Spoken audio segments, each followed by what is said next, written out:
अंतर्जगत की यात्रा बिहाग टू पातंजल योग दर्शन की सरल हिंदी भावार्थ दीपिका। प्रवेश से पहले जाने अथ का अर्थ। योग साधकों के लिए सबसे पहले साधना के प्रवेश द्वार की पहचान जरूरी है, क्योंकि यही वह महत्वपूर्ण स्थल है जहाँ से योग साधना की अंतरयात्रा शुरू होती है। महर्षि पतंजलि ने योग सूत्र में इसी के बारे में गूढ़ संकेत दिए हैं। इस प्रथम सूत्र में उन्होंने योग साधना की पूर्व तैयारियों, साधना में प्रवेश के लिए आवश्यक आवश्यकताओं एवं अनिवार्यताओं का ब्यौरा सूत्रबद्ध किया है। समाधिपाद, साधनपाद, विभूतिपाद एवं कैवल्यपाद तथा ऊसुप-छाम्य सूत्रों वाले योग दर्शन की आधारशिला यही पहला सूत्र है। अथ योगानुशासनम, यानी कि अब योग का अनुशासन। योग सूत्रकार महर्षि के एक एक शब्द को ठीक से समझना जरूरी है, क्योंकि महावैज्ञानिक पतंजलि एक भी शब्द का निरर्थक प्रयोग नहीं करते। इस सूत्र में पहला शब्द है अथ। योग सूत्र की ही भांति अथ शब्द ब्रह्म सूत्र में भी आया है। अथा तो ब्रह्म जिज्ञासा, यही पहला सूत्र है महर्षि बादरायण व्यास का। इसमें से अथ शब्द की व्याख्या में आचार्य शंकर एवं आचार्य रामानुज ने सुदीर्घ व्याख्याएं की हैं। अपनी भारी मत भिन्नता के बावजूद दोनों आचार्य अथ के महत्व के बारे में एक मत हैं। जिन्हें सचमुच ही साधना में प्रवेश करना है, उन्हें अच्छी तरह से जान लेना चाहिए कि अथ को समझकर साधक का जीवन अर्थवान बनता है। बिना अथ को समझे वह पूरी तरह से अर्थहीन रह जाता है। अथ यानी कि अब साधक के जीवन में वह पुण्य क्षण है जब उसके हृदय में उठने वाली योग साधना के लिए सच्ची चाहत अपने चरम को छूने लगी। उसकी अभिप्सा की ज्वालाओं का तेज तीव्रतम हो गया।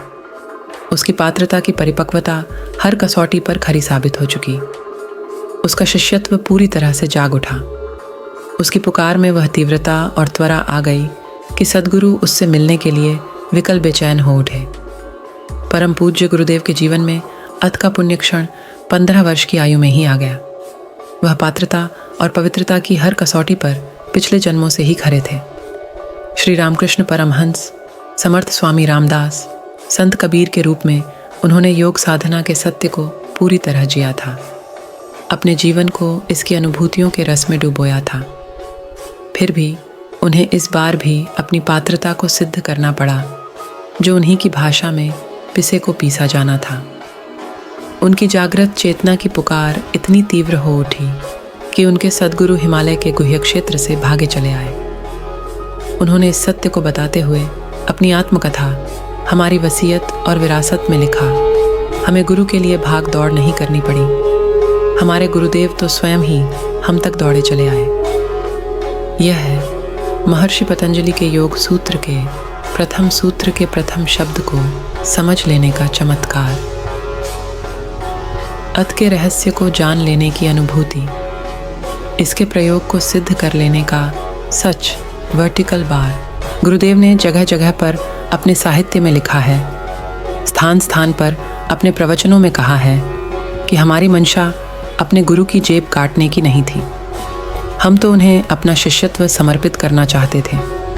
हमारे अंदर तो एक ही ख्वाहिश, एक ही अरमान था, सच्चा शिष्य बनने का। बस हम तो अपने गुरु के हो जाना चाहते थे। अपनी तो बस एक ही चाहत थी, बस एक ही नाता रहे, एक ही रिश्ता बचे। गुरु और शिष्य का जीवन यदि भ्रांतियों से उबर सका, यदि साधक आशा रहित हो सका, यदि देह के स्थान पर आत्मा की प्यास जग सकी, यदि वह हो सका जिसे पश्चिम के मेधा संपन्न दार्शनिक कीरकेगार्द ने तीव्र व्यथा कहा है, यदि सारे सपने विलीन हो चुके हैं, नींद भली प्रकार टूट चुकी है, और यदि ऐसा क्षण आ गया है, तो पतंजलि कहते हैं, अब योग का अनुशासन। केवल अब तुम योग के विज्ञान को, योग के अनुशासन को समझ सकते हो। यदि ऐसा क्षण नहीं आया तो किए चले जाओ योग शास्त्रों का अध्ययन, बन जाओ महाविद्यालय, विश्वविद्यालय में प्रोफेसर, लच्छेदार प्रवचन देकर उठाते रहो सुनने वालों की तालियों का आनंद, लेकिन योगी नहीं बन सकते। योग शास्त्र पर PhD कर सकते हो, करा सकते हो, लेकिन कभी योगी न बनोगे। अथ का पुण्य क्षण अभी तुम्हारे लिए नहीं आया है, क्योंकि यह रुचि बौद्धिक है, साधक के प्राणों से पनपी अभिप्सा के उजाले से कोसों दूर। ध्यान रहे, योग कुछ नहीं है अगर यह अनुशासन नहीं है। योग कोई शास्त्र नहीं है, योग अनुशासन है। ये कुछ ऐसा है जिसे तुम्हें करना है। ये कोई जिज्ञासा नहीं है, ये दार्शनिक चिंतन भी नहीं है, ये इन सब से कहीं गहरा है। ये तो सवाल है जीवन और मरण का। अगले भाग के लिए बने रहें। मैं इस सप्ताह में जल्द ही इस विषय पर एक और वीडियो पोस्ट करूंगा। और हमारे चैनल मनोकामना के साथ जुड़े रहें और हमारे वीडियो को अपने परिवार के सदस्यों के साथ साझा करें जो आई बुक्स पढ़ना या सुनना पसंद करते हैं।